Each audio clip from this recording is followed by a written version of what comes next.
How well are you informed about Nigeria's fiscal regime?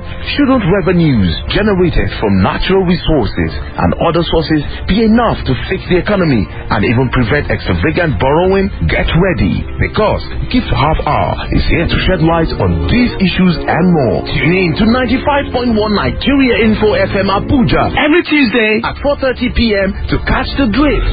GIFTHalfHour is not just a radio show, it's a catalyst for much needed reforms from transparency, accountability, and good governance as regards public finance management in Nigeria. Remember, your participation is key. So, join us in shaping a brighter future for Nigeria. GIFTHalfHour is brought to you by OrderPaper Nigeria and partners with support from USAID.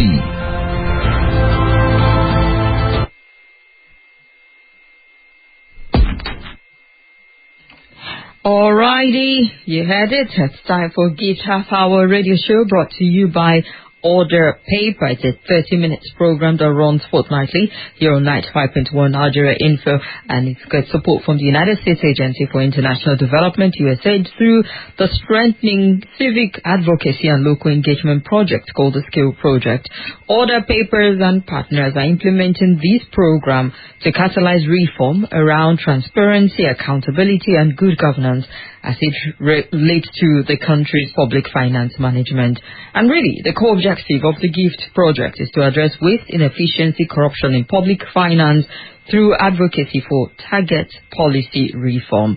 And this program is an outreach to set out to achieve this objective, which fits into the mission of OrderPaper as Nigeria's foremost parliamentary monitoring organization and policy think tank, to provide simple, reliable data that empowers citizens to take action and enable informed decision-making by public and private entities.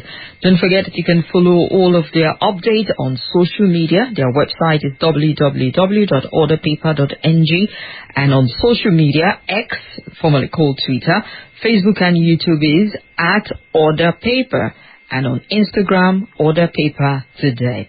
Well, our focus this afternoon is on assessing the fiscal implication of minimum wage increase in Nigeria. And we have our guest comfortably seated, I hope, with us in the studio, Mr. Eze Onyekpere, the lead director at Center for Social Justice. Sir, you're welcome to the show. My pleasure. Delighted to have you. And just before we get into the heart of our conversation, let's bring you some quick gift facts of the week. The official minimum wage was set at 30,000 naira per month, established in April 2019 under the former administration, President Buhari.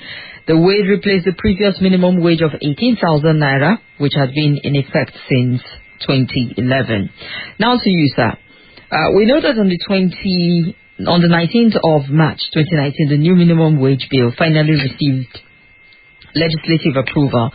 The Senate approved 30,000 as the new minimum wage nearly 8 years after workers were earning 18,000. And it's been 5 years, still pretty much on the same minimum wage. We've seen all of the agitations that has greeted it.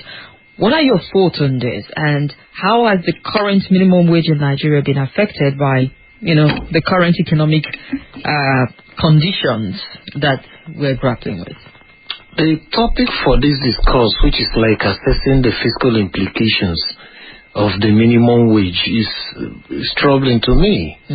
In the sense that when the National Assembly members were setting their own salaries arbitrarily and buying cars worth 160 million each, nobody talked about its fiscal implications. When suddenly they approved 3.5 million naira as the minimum salary for every judicial officer, it wasn't in question. When ministers were having their own fleet of SUVs, it wasn't in question. When the president and commander-in-chief woke up arbitrarily without having proper projections in the budget and awarded a 1 trillion naira contract for the coastal road, which has no EIA, nobody was assessing the fiscal implications. Suddenly, the common people who bear the brunt of the misdirections of policy and governance, and then we are calling a GIFTHalfHour to now begin to assess the implications. I don't even agree with the topic in the first place, because it's like insulting to the common people who bear the brunt of all the challenges. So for me, this idea of having 3, 4, 5 years before you negotiate minimum wage, it doesn't make sense. If you look at the inflationary spiral the change in the living conditions, and what money can buy. So it should be at such intervals. As soon as money either moves southwards or northwards. If 30,000 naira was buying a basket full of goods, assuming it moves northwards, and then suddenly can buy 2 baskets. If 30,000 is the place where it should be, you should revert to what to give you that 1 basket. If it moves to the other side and you can only buy half a basket, you also change. Because even the suggestions and recommendations being made from government, 60,000, 70,000, you are discussing less than $50 per month. So it's ridiculous. So for me, the basis for this discussion is patronizing. It's like trying to tell these people, you are not part of this society. You don't belong. Particularly when I listen to the man who says he's the secretary to the government of the federation talk about, he wouldn't find money to pay 4 drivers. You could see the arrogance, the condescending impunity, which he couldn't hide. Who is he? Why must he have 4 drivers? Why does he need 4 drivers? That shows you the contempt and disregard. Where are his factories? Where are his investments? All his life, what has he done? Governor, minister, this SGF. What has he added value in Nigeria? Why he thinks he's entitled to 4 drivers? And that becomes the benchmark. His ability to pay 4 people who will be serving the Lord and Master becomes a reason why workers will not be properly paid. I think the whole thing is, we should actually be talking about why has the government failed over the years to be reasonable and realistic in bringing a minimum wage, not to tell me to begin to crunch figures, to say, it's 1.8 trillion, this one. I'm not going to crunch those figures. The point is that any discussion that is not based on humanity, that is not based on human dignity, that is not based on the constitution we talked about, a reasonable national minimum wage, I'm not going to be crunching those figures. The people in power, that's why they sought our mandate, or stole our mandate and ran with it, or whatever, however they got the mandate, they are there. Nobody's removing them. They have to deal with that fact, because when it was in their interest, no discussion arose. I quite understand where you're coming from, but then it will also be realistic for us to look at the financial implication on the country in terms of financial management of Nigeria. If between the 62 that the government is presenting and the 250 that Labour is asking, you want to look at what can Nigeria truly afford, because that's what the president said. That's the concept of affordability. Yeah. Now, the concept of affordability looks like the concept of costs in electricity generation and distribution and this thing. You know, they tell you, what do they call it? The cost reflective tariff. Oh, okay, yeah. That's the joke about the concept of affordability. In that joke, the cost reflective tariff, they didn't tell you that if they generate like 100 units of electricity, before they put it through the big power line, it comes down to Abuja, before it gets to your house, they will have lost 30 or 40. And who is going to pay for that? That does not show you that the operators have installed the right systems, okay, to make sure that if they get 100, they deliver 100 units or 90-something. So those 30, you are also the one. So bringing it to the minimum wage discussion about fiscal prudence, all these big monies that a man who, by the law says you take not more than 300 or 400% of your salary as a legislator as your car allowance, and your wage in a year was about 2 million or 2 point something. So highest you could have gotten 8 or 9 million or 10 million to buy a car. You go and take 160. You don't discuss that. They are discussing to buy, they are moving a motion to buy presidential jets again, 2 more. And you renovated a house, you built a house with 21 billion. What the hell is inside the house? Is it gold? So what I'm saying is that if we need a discussion about the fiscal implications, we place all the cards on the table. What are the fiscal implications of budgeting 1.78 million barrels a day as the oil benchmark? But you are reporting 1.25 million barrels in May. For the first quarter, the average was about 1.25 to 1.3. Now, is it that you did not do your projections well to have a difference between 1.25 and 1.78? You are discussing over 500,000 barrels a day at about $83, $85. Do the math, and you see. So, in essence, and let me ask you, who is the Minister of Petroleum? You know, when they said they want to assess ministers, I said, wonderful idea. Who is the Minister of Petroleum? The substantive minister is the Commander-in-Chief. So who is assessing him? It is people like me and you who should not be afraid of him and tell him clearly, he's not performing. So that 500,000 barrels a day times what? Where is that money going from? They tell you, oh, people are stealing. Why do we have people in security agencies? Why did we employ the NSA? Why did we employ all these people? Why are we paying them? Oil pipelines, underinvestment. The stories are started since Buhari's days. Okay, recently, we are getting $2.25 billion from the World Bank. And I was reading part of the components. Part of the components was to give FIRS and customs $5 million each, for them to improve their services. These are people, recent studies have shown that they are collecting more money from cost of collection, 4% and 7%, which is higher than what any state in the federation is getting. And all you see, some of them, they are buying houses all over Abuja and states, houses they don't need, forgetting that the interesting things about procurement of those buildings. Why do they need, with something they can fund, why are we borrowing $5 million for them?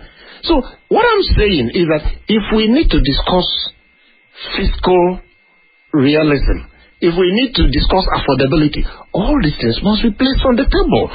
And the question asked is not for you to be telling us in your salam message, oh, adjust, please. You are like a father. You have a wife, you have children in the house. Every day you go out and eat. Drink pepper soup, drink 4 bottles of beer, come back to the house in the evening and tell your children why they have to endure until the following morning, and you wipe your mouth. Nobody's going to accept that story. It is a story for the Marines. So as far as I'm concerned today, if you look at the money we are spending at the federal level in terms of the recurrent personnel expenditure, it has not gotten out of tune with what we can afford. Even if you were to double it, it has still not gotten out of tune.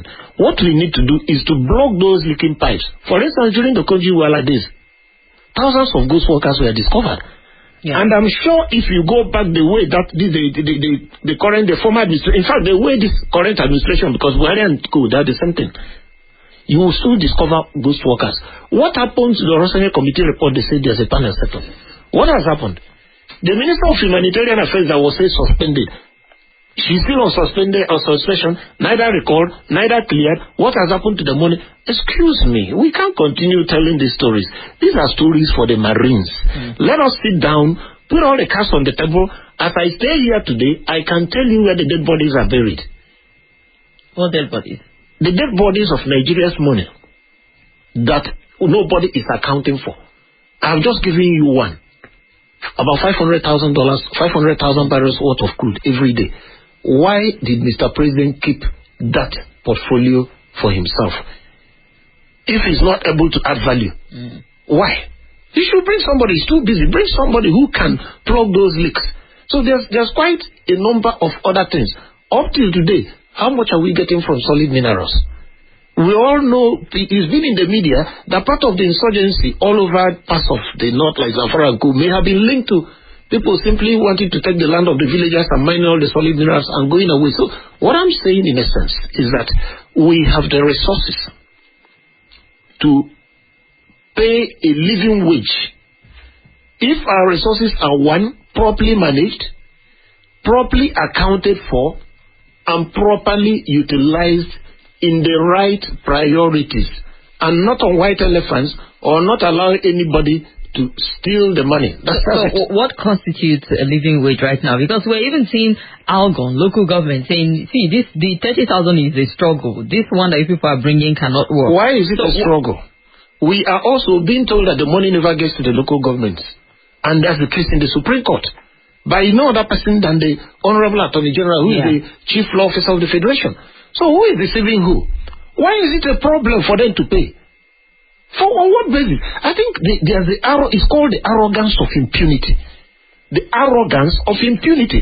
These gentlemen and ladies who have been sitting over our national wealth have gotten so used to the idea that they can deceive us. So that during elections they tell you his tribe, his religion, and people forget the things to interrogate the real interrogatables, or things we need to interrogate. Ask people about their career history. Ask them what they have done with the money that they have been handed over to them before. So I am saying, if we, even, for instance, even Nigeria is complaining about lack of foreign exchange. Let me ask you a question. Do you know that remittances into Nigeria gives more money to us than we earn more money than the money we get from crude oil? Are you aware? From World Bank documentation, our brothers and sisters living in Europe, America, all of the money they bring back is more than what Nigeria officially earns from crude oil. Because the money from crude oil is not only us, the IOCs, those who dig it up, all persons, everybody will share before it is now say this is the one belonging to Nigeria, and then they share it. What happens to that money? In other countries... No, but it doesn't go to the government directly. No. Let me explain to you. I'm trying to link it up to the value of the naira. Okay. And the currency, which is adding to inflation and the collapsing economy. If we put on our thinking cap, that money should come here in specie. If my brother in America wants to send me $1,000, I should not go to the bank and collect what is the official exchange equivalent. Right?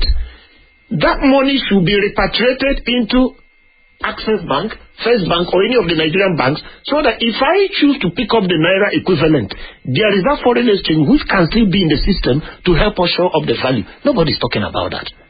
If you ask them, they are telling themselves stories. So, in essence, who is interested in stopping the insecurity? Zamfara, Niger, all over. Farmers cannot farm. Nobody's interested. Part of the last policy recommendation which they denied is that they are going to open the borders to import food. So it's easier to import food than to secure farmers and allow them to go back to the farms. Tomato that is very costly today, everybody is discussing tomato. Beyond insurgency, do you know what they call tomato blight? Yet we have not less than 18 research institutes funded by the federal government under the Ministry of Agriculture. So what the hell are they researching? What the hell are they researching? Now, research is not research for research's sake. I've told them, you don't appoint a professor of agriculture or whatever medicine or chemistry, and he starts drawing graphs and charts and mathematical equations from this side of the world down to the... That's bullshit. That's not research. Research should be funded by... Research agenda should be set by the off-takers. Who are the off-takers? The poor rural farmers in those states where tomato is majorly planted are the people who you should call into the room with the professor and say, sir, I plant tomatoes. These are the challenges I have. This one says I plant onions, I plant ginger, I plant cassava. Then you go back, because we are paid at taxpayers' expense, and go and provide solutions. If there's this small insect that keeps chopping them, the moment you come back to me and call me and say, I have found what will kill them, but they will no longer, I will even hug you and thank you. So what you are doing is a living research, an iterative research, not some old men who think they know when they are empty, refusing to convert science to technology. We are no longer interested in those graphs. Refusal to convert science to technology is what is the challenge. So in essence, what I'm telling you is that there is so much that can be done in every sector. The rent-seeking they're doing may not be able to give them the kind of money they want, but if they're ready to block the leakages, take advantage of everything that is we can take advantage of in the marine economy, blue economy, what are we doing? So much. We can afford it. We can afford 250. Is there a way that perhaps lawmakers can come in to ensure that we enhance this public finance management? Is there some sort of legislation that can come from them, or a position that can come from them? The challenge is not about legislation. The challenge is about the political will to implement. Let's even start with existing laws. Fiscal Responsibility Act we had, yes, there was a challenge. It didn't have teeth to bite. Public procurement. Most of these laws, they've even watered down the provisions that could bite a little. Okay, they've watered it down. The law says, oh, don't borrow except for human development and capital expenditure. They watered it down with a nebulous words. Oh, this one, they now want to do their own procurement. What I'm saying in essence is that if the political will is there, the human being is the center of all development in terms of being the actor for development and being the beneficiary. So if you are ready to infringe on the law and take more money than the ramfak provided to you for you constitutionally, how can you be the one to now begin to set a new legislation? You set a new legislation that will send you to jail? You think it's possible? In other climes, if people commit this kind of fiscal felonies, they are banned from participating in public life, elections for about 5-10 years. You want to believe that the members of the National Assembly will enact a law which they will be the first person to be sent to jail? I don't believe in that. I have my good ideas on what should be in those laws, but I am not convinced the current crop of... You were doing off the mic before I came here. Who was in charge of off the mic? Is it not your current Senate president? If I speak the truth, will I die? Is he not the one being chased after by EFCC? He was running helter-skelter before the elections and then they made him Senate president. So how do you expect him to be the one chasing all these things? We must get to a point where we call a spade and not a garden implement and be wasting time dancing around China. The truth of the matter is that the current thing we are doing in the name of democracy, civil rule, just blunt civil rule, not even civil rule attained through civil means, because the process of attaining power has become uncivil. So at the end of the day, fiscal reforms are only going to be possible if we restore those democratic tenets. In elections, presidency, a governorship, a senate, is not the kind of elections we organize, and at the end of the day, is now for the judiciary to be, dancing around to declare who is the winner, no longer the people. All right, then. If you're just tuning in, well, it's quite an intense conversation we're having with our guests as we look at assessing the fiscal implication of a new minimum wage increase in Nigeria with the lead director at Center for Social Justice, Eze Onyekpere. We'll take 2 phone calls. We don't have much time, so keep it short, 30 seconds, 0700 951 0000. Hello. Good afternoon. Hello, good afternoon. Yeah, go straight to the point. What's your name? Okay, Olga. We're listening, Olga. Okay, I'm calling from the demo. All right, Olga, you seem to be buying your time. Let's hear another caller. Hello? Hello, Keith. Yes, welcome. Thank you. Good afternoon. Tony from Gwarimpa. Go ahead, Tony. I guess I've spoken very well. Good afternoon, I guess. Thank you. To you and Kim. Yeah, I see our leaders need to walk the talk. To sincere leadership, prudent management, and selfless service. I agree with our guest that we can pay $250,000. Look at senators, how much they earn? Millions a month. How do you remember? Millions. Several cars. When it comes to them, it's money. When it comes to workers, wow, what the... You see, I have attended so many programs, and everyone has benefited. The greatest asset of every nation. Okay, so the people. All right. Not Nigeria. Thank you. God bless Nigeria. Thank you very much. Let's hear this other caller. Hello. Hello, good afternoon. You're welcome. What's your name? My name is Kingsley. Go ahead. Yeah, your guest has spoken well. In this country, when you are chewing well, it will be difficult to tell these politicians truth. You have to tell them pump and blame that we are not happy. How can we be wasting money? Our crude oil, losing it away, many things, frivolity, and you tell us to tighten our belt. It's so annoying that a country blessed with natural resources, politicians collude with the their foreign friends. They lose it away, and we are here. All right, thank you very much. Let's hear another call. Hello. Good afternoon. How are you? Hello? Go ahead. What's your name? Yeah, this is the next president. All right, you got 30 seconds. Honestly speaking, I was carried away by your guest. That we still have a fantastic and well-knowledge people in this country. But my simple question is this. How can this be done? All that he has said. Because the people who are at the corridor of power right now, they don't believe that even the minimum of 250,000 can be paid. What is the way out? Thank you. All right, thank you very much. Let's hear you next. Hello. Hello, Sister Kim. Welcome to the show. What's your name? Good afternoon. This is Engineer Ola. Go ahead, Engineer Ola. You say the only thing I'm happy about is that just the way you allow yourself to flow.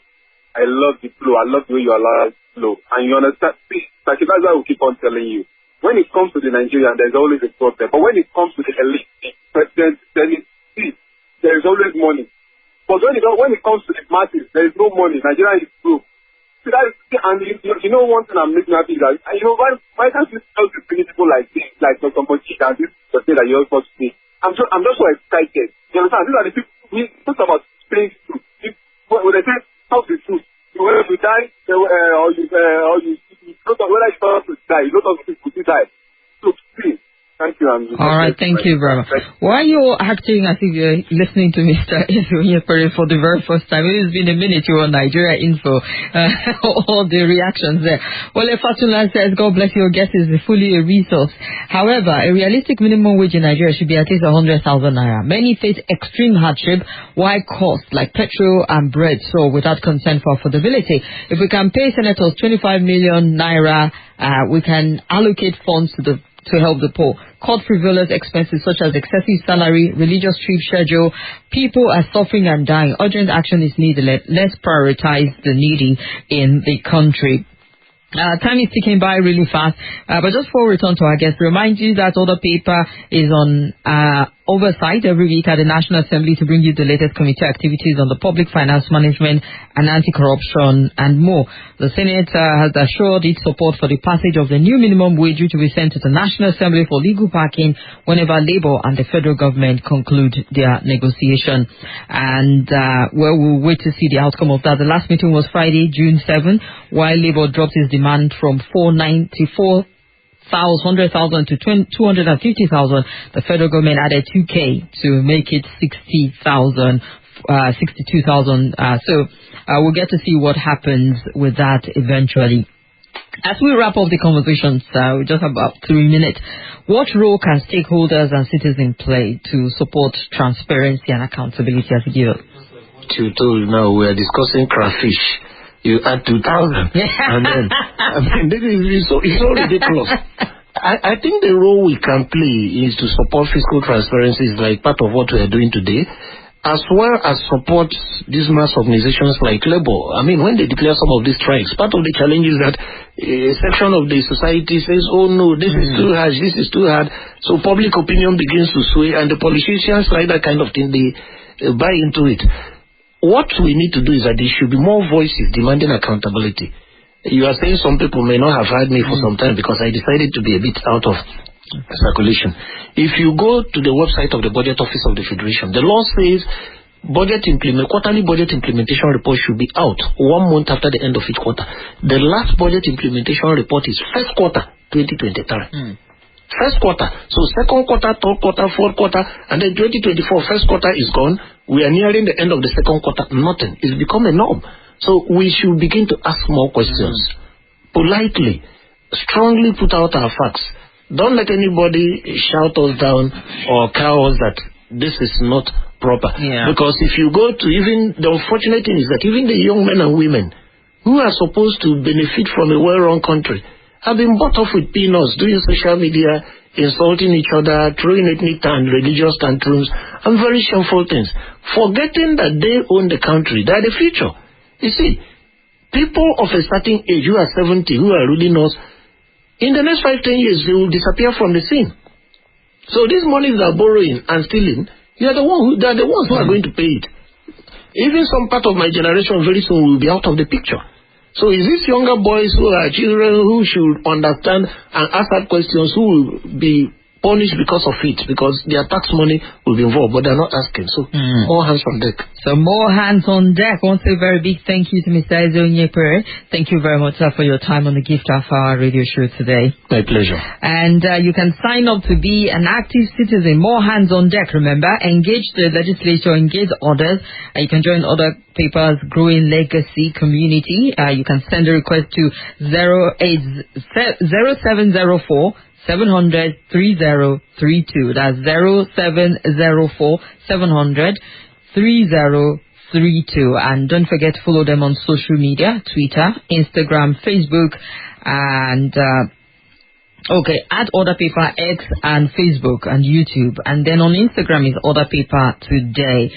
Just go there and follow up. This program is brought to you by OrderPaper Advocacy Initiative as part of the implementation of the Gift Nigeria project alongside the following partners: Center for Transparency Advocacy, Hip City Innovation Center, Slight Foundation and Advocacy. It's made possible by the generous support of the American people through the United States Agency for International Development, USAID, and the content are the sole responsibility of OrderPaper and do not necessarily reflect the views of the United States government or USAID. It's time for the news at the top of the hour. Stay with 95.1 Nigeria Info. Information is key. It is power. Information rules the world. Get informed. Stay informed. Nigeria Info. Your number one. With information comes power.